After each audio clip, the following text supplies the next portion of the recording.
Hello friends, greetings to all of you. I hope you all are doing good and enjoying these revision sessions.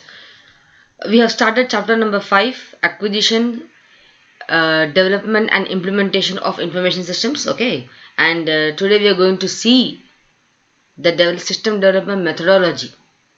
So let's get started. Chapter 5 is itself a very lengthy chapter, we all know that, because it deals with system development thing. Therefore, we need to have a very fast revision so that we can complete all the aspects as covered by the ICA study material. So, today we are going to study about the system development methodology. Means what are the methods and what are the different type of tools used to develop the system. System, we know that it is a combination of several components working towards accomplishment of the common goal, and information system is a system which uses the information, and then computer based information system is this information system using the help of computer. This has been revised in chapter number 2, and if you have not seen that video, I request you to once go back to my channel, and you'll be finding 4 parts of chapter number 2 revision which you can complete in very easily. Then coming to today's session, we are going to study a system development methodology, of which first one will be waterfall model. Okay, waterfall model. Second one will be prototyping model. Prototyping. Then third one will be incremental method of system development. Fourth one will be a spiral model. Fifth one will be rapid application development model, and sixth and the last one will be agile model. This is the most favorite for all the students because it's very easy to understand also. Okay, so today we are going to complete these six methods of system development methodology. So let us get started now. So what will happen in system development methodology means we are just saying that system should be developed, there should be methodology, but what actually happened? Let us have a brief overview of it. So in the development methodology, these 5-6 points will be covered. And if you are new to this video and want this PDF, you can find the link in the description box below, which is for a very nominal fee. You can get this PDF because this PDF will cover the entire chapter number 5 in just 18 pages. So you can use it for your last day revision. Okay, so let us see what the system development methodology actually contain. See, when we are trying to develop a system, an information system, it is called as project. The name is given as project, and each project will be having a specified goal. Okay, and each project has a number of parts which is divided into an identifiable process. So each process has a starting ending point, and the project is divided into several phases so that it can be completed in a smooth manner. Once the project is being started, specific reports and documentation for each project, each stage will be developed. These documents are called as deliverables. Okay, so the results of each process and how the development process is being done will be developed, and these deliverables will be given to the management for the review. Not only the users who are using the system must participate in the development, but also the management and also the auditor and also the users who will be using the system in the future must participate in its development. Thus giving the data to this giving the requirements to the information system developer will not be sufficient. All must participate so that they'll get a good system for the use, and then the system must be tested before implementation. So all the system after the deliverables have been completed, they must be assigned together, they must be aligned, and the system must be tested so that to see if it meets the required criteria or not. And then once system is ready, the people who are going to use it, the users, must be given a good training so that they know how to operate system and they will not face any difficulty. Then if there are any changes are required to be done to the system before implementation or after the implementation also, a proper methodology, a proper control must be kept. Means what are the change proposed, why is the change proposed, what is the benefit of these changes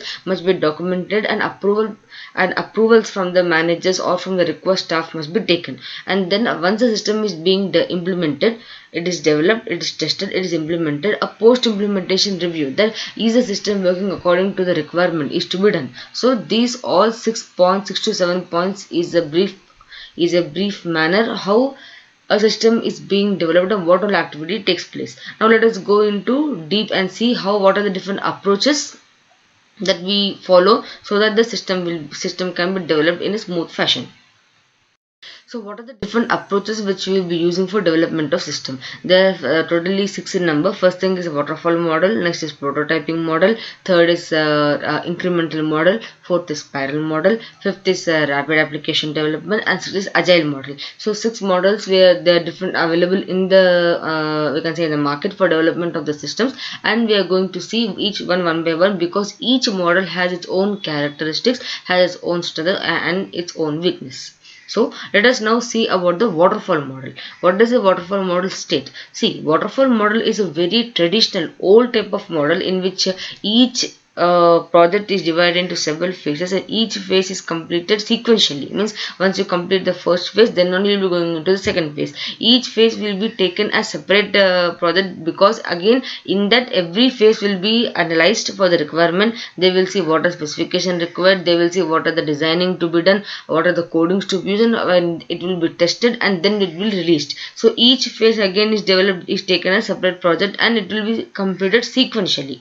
So what are the characteristics of waterfall model? You can say like it falls down like all sequence together and then go to the next phase. So what are the characteristics of waterfall model? Each project is divided into several phases and it will be done sequentially, but sometimes some overlap and splashback is acceptable. Then emphasis is more on planning, timing and budgeting. Means the project is very strict with regard to the time schedules, the target and the budget.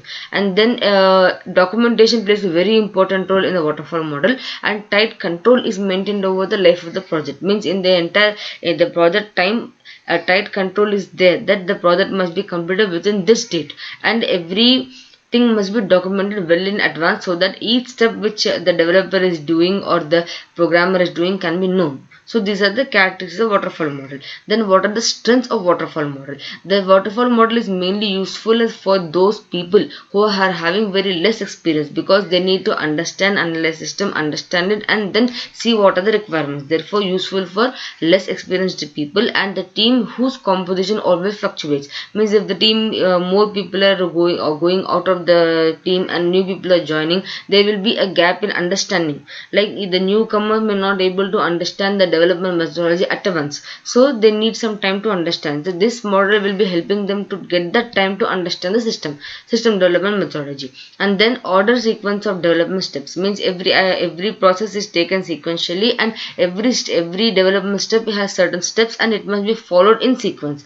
This will ensure what it will happen by following certain steps in sequence manner. You can assure the quality and reliability. And then comes the progress of system development can be measured. We can say that okay, out of 7 phases 4 are done, 3 are not done. Means 40% is done, 60% to be completed. So you can measure the development process and then enables to conserve the resource. Means each resource you will be using in that to that extent till what is required. You won't use it arbitrarily. Then every system has a weakness, right? So as a waterfall model, what is the weakness? As we are just listening from that time, it is divided into phases and going sequentially. Automatically the process will be very slow and costly and inflexible. Means if let us say if the person is very good in doing the stage number 4 but he is not good in doing stage number 2, he has to wait till the project reaches stage number 4 so that he can give a service. Then the project progresses always forward. You can't go back to the step and you can't repeat the step which you have already completed, and you can't there's a little space for iteration. Means you can't repeat the thing once you have done. And then the requirement, if the user is unable to specify the requirements in the beginning of the process or the developer is unable to identify the problems at the beginning of the model preparation itself, it will be very difficult for them to change it in the later stages. And then you can't discover a problem until the system is kept in testing. Once the system is completed and you keep into testing, then only you can understand what are the problems in system. Then you can say system problems are not discovered early in the life cycle, and then if you discover later time also can't respond to them very easily. Then the major thing in waterfall is documentation. But if you document more, that you say each step, if you document more, it will be difficult for people to understand, and also it will be difficult for the programmer to update the document always. Any small step to update will be very difficult. And then if you keep on documenting everything, the written specification may not be easy for the user to understand, right? And this model creates a gap between user and the developer. User needs something, developer thinks something before they understand the system will be in between in the progress. Therefore, it will create a gap between user and developer. So these are the characteristics, strength and weakness of waterfall model.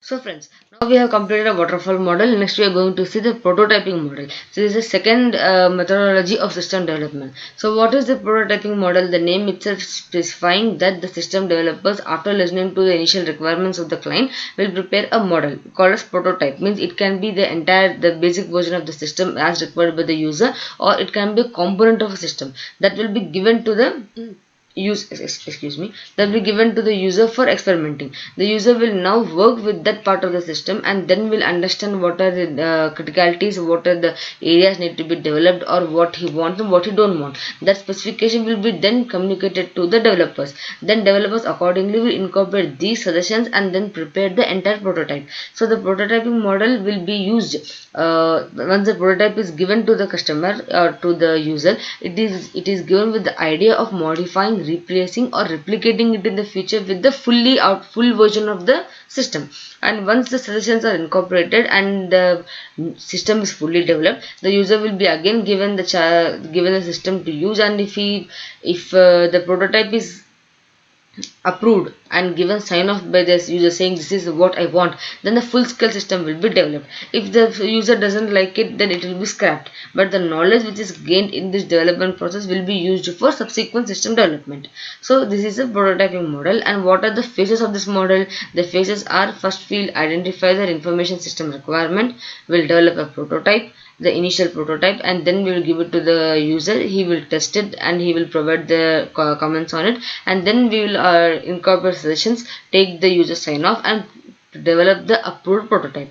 So this is the phases of this model. Then what are the strength of prototyping model? The first strength is that the user and the developer participate in system development. Means they will communicate to each other what they want and how it is to be developed. Then it is especially useful where the objectives are not clear. If the user is still in dilemma what he wants, what he doesn't want, basing upon the prototype he can come to a conclusion of the objectives. And then the iteration means the process is being repeated for developing the system. Therefore the knowledge which we get in this repetitive process, it can be used for system development, also for the subsequent system development.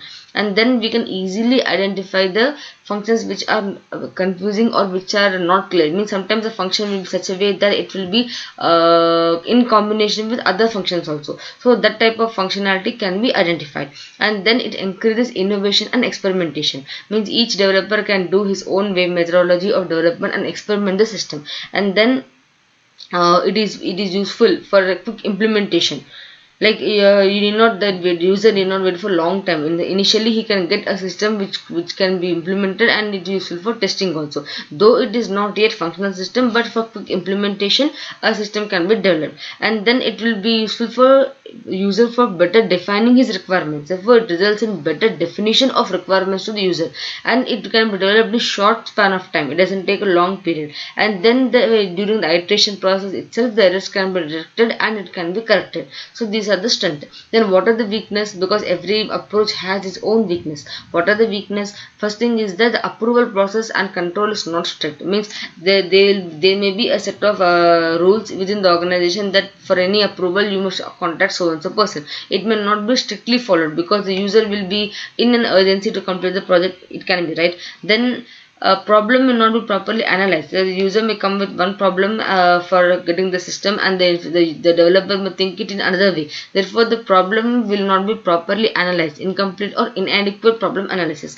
Then the requirements may change significantly. The user may say he wants one thing at a time, and they may change the requirement with the while giving suggestions for the prototype development. Therefore requirements may vary significantly. Then there will be a difficulty in identifying the non-functional elements. Means elements which are required to be there but which may not be that functional. It is very difficult to identify. And the designers may design the information system too quickly. Okay, and the system which is developed, initial system may not have sufficient checks and balances. Like it may not have all those controls which are required to be developed present in the system. And then the prototyping can be successful only if the user gives his time. in experimenting it means if he focuses only on implementation, doesn't cooperate with the user, sorry, does not cooperate with the developer in telling what are his requirements, how is the system. If you don't participate in the development process or don't participate in experimenting it, the system can't be developed easily. And then the interact, because the system is of interactive type, means what you want, the system will the user will be incorporating it, and again it will be reviewed and again incorporated with the further development. Since it's interactive based development process, it can be experimented very heavily, means more times it will be experimented, it may not be that good for the system, and then it may have behavior problem, means the initial prototype can behave in a way which is very good and useful, but the final prototype may not be that comfortable to the user. So these are the behavior problem exists with the prototyping model. So these are the strength and weakness of the prototyping model.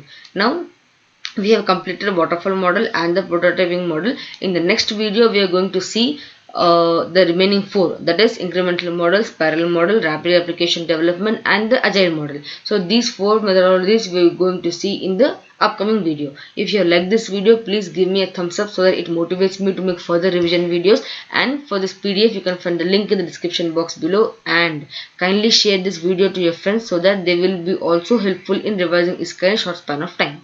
Till that, keep revising, be positive, take care.